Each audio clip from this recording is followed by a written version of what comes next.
ಮೊದಲ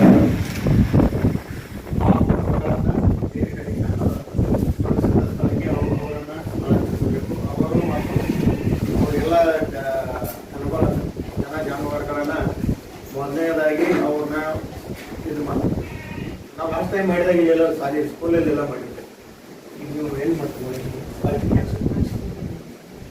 ಹಾಲು ಶುರುವರ್ಗ ಅದನ್ನು ಬಹುಶಃ 2ನೇ ಸ್ಟೇಜ್ ಮಾಡ್ತಾರೆ. ಫಸ್ಟ್ ಈಗ ಸ್ಕೂಲ್ನಾಗ ಮಾಡಿದ್ರು ಲಾಸ್ಟ್ ಟೈಮ್ ಅಲ್ಲ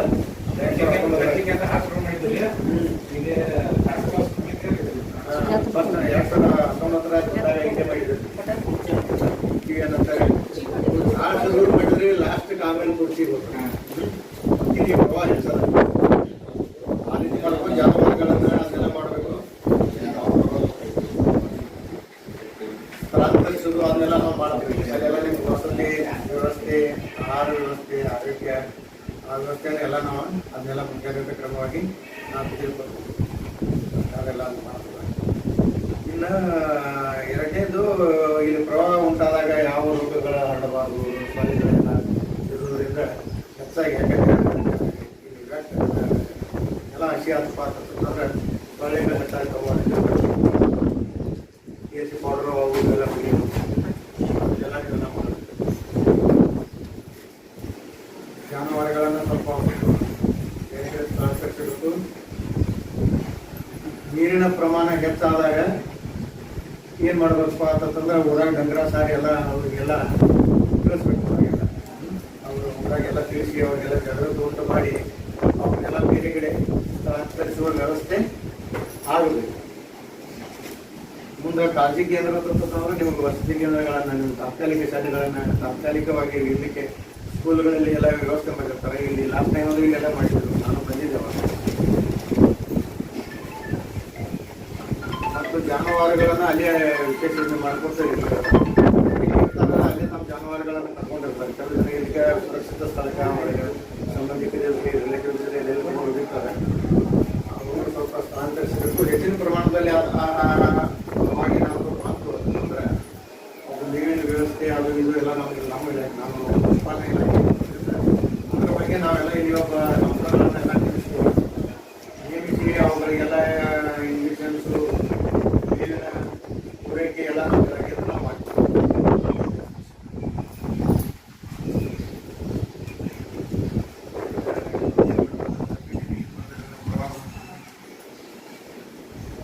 ನದಿ ಪ್ರವಾಹ ಎದುರಾದರೆ ಗ್ರಾಮದ ವಯಸ್ಸಾದ ಹಿರಿಯರು ಮತ್ತು ಮಹಿಳೆಯರಿಗೆ ವಿಶೇಷ ಕಾಳಜಿ ತೆಗೆದುಕೊಂಡು ಸುರಕ್ಷಿತ ಸ್ಥಳಕ್ಕೆ ಸ್ಥಳಾಂತರಿಸಲಾಗುತ್ತದೆ.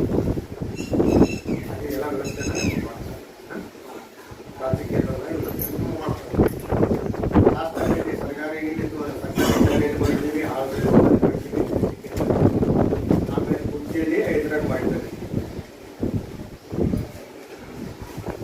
ಮತ್ತು ಇದರಲ್ಲಿ ನಾಗರಿಕರ ಸಹಕಾರ ಭಾಳ ಬಂದಿದೆ. ಕೆಲವು ಜನ ಬರೋದಿಲ್ಲ. ನೀರು ನಾವು ಭಾಳ ದಿನದಿಂದ ನೋಡಿದ್ದೀವಿ. ಭಾಳ ದಿನ ನಾವು ಇಲ್ಲೇ ಇದ್ದೀವಿ. ಬೆಳಿಗ್ಗೆ ನಾವು ಹೋಗಿ ನಾವು ಮನೆಗೆ ಅಂತ ನಮ್ಗೆ ಗೊತ್ತಾಗ್ತದೆ. ನೀರು ಎಲ್ಲಕ್ಕೆಲ್ಲ ಆಗ ಈಗ ತುಂಬ್ಕೊಂಡ್ಬಿಡ್ತೀವಿ. ಮನೆ ಬಿಟ್ಟು ಬರೋಕೆ ನಿಮ್ಗೆ ಆಗ್ಬೋದು ಇದು ಮಾಡೋಕೆ ಒಪ್ಪೋದಿಲ್ಲ.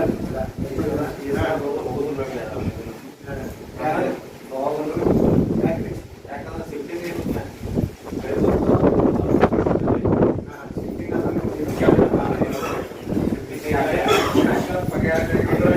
ಶಾಶ್ವತ ಪರಿಹಾರಕ್ಕಾಗಿ ಸೇಫ್ಟಿಗೆ ಜಾಗ ಕೇಳಕತ್ತೀವಿ. ಜಾಗ ಪರಿಹಾರ ಏನು ಕೊಡೋದು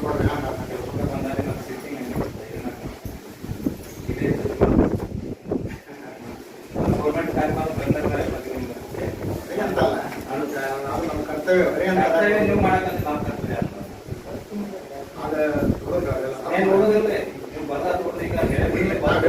ಬರೋದಿಲ್ಲ ಅಂತ ಅನ್ನಕತ್ತಾರ. ಅದ ನಮ್ದು ಶಾಶ್ವತ ಪರಿಹಾರ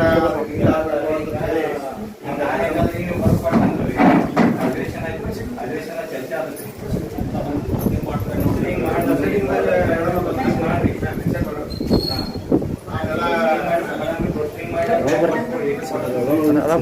ಅದು ನಾವು ಯಾಕೆ ನಾಳೆ ಅಧಿವೇಶನ ಆಯ್ತು ಚರ್ಚೆ ಆಗಿದೆ.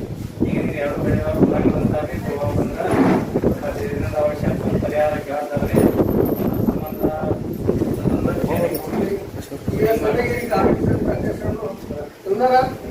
ಎಲ್ಲರ ಮುಖಾಂತರ ತುಂಬ ಸ್ವಾಗತ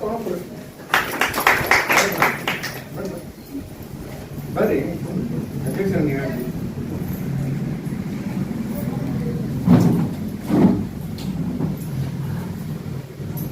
ಎರಡು ಮೂರು ಮಂದಿ ಸೈನ್ ಮಾಡಿಕೊಡ್ತೀವಿ ಈ ಪ್ರೊಸೆಸ್ ಎಷ್ಟು ವರ್ಷದಿಂದ ಇದು ನಿರಂತರ ಪ್ರಕ್ರಿಯೆ ಇಪ್ಪತ್ತೈದು ವರ್ಷ ಆದ್ರಿ. ಈಗಾಗಲೇ ನೀವು ಪಂಚಾಯತ್ ಸರ್ಕಾರ ಗಮನಕ್ಕೆ ತಂದ್ರೆ ತಾವು ಈಗ ಸದ್ಯ ಕೊಟ್ಟಂದ್ರೆ ಅದು ಅಧಿವೇಶನ ಇರಲಿಲ್ಲ, ಅಧಿವೇಶನ ಮಾತಾಡ್ತಾರೆ. ಈ ಪ್ರತಿನಿಧಿ ಬರ್ತೀವಿ ಬರ್ದಾಗ ನೀವು ಕಳಿಸಿ ಕೊಡ್ರಿ ಮ್ಯಾಗ ಹಿಂಗ ನೀವು ಒಟ್ಟು 10 ಜನ ಕೂಡಿ ಎಲ್ಲಿ ಹೇಳ್ಬೋದು ಅಂದ್ರೆ ಹೇಳ್ಬೋದು ಮಾತಾಡ್ತೀವಿ.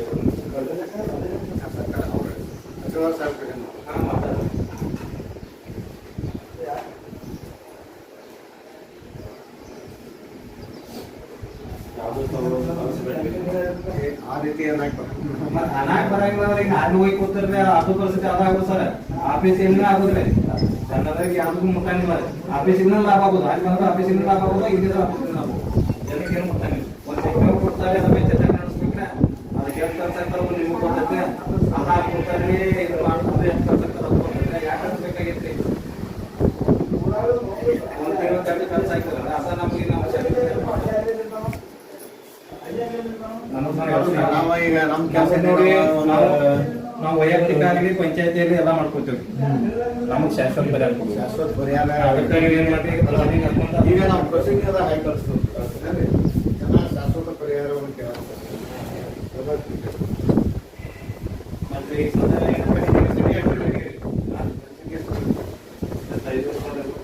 ಇಫೆಕ್ಟೆಡ್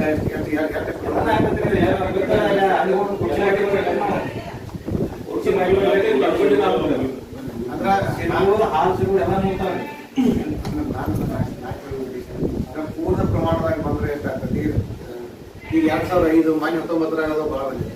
ಅವಾಗಂತೂ 100% ಆಗಿದೆ. ಕಡಿಮೆ ಪ್ರಮಾಣ ಬಂದ್ರೆ ಈಗ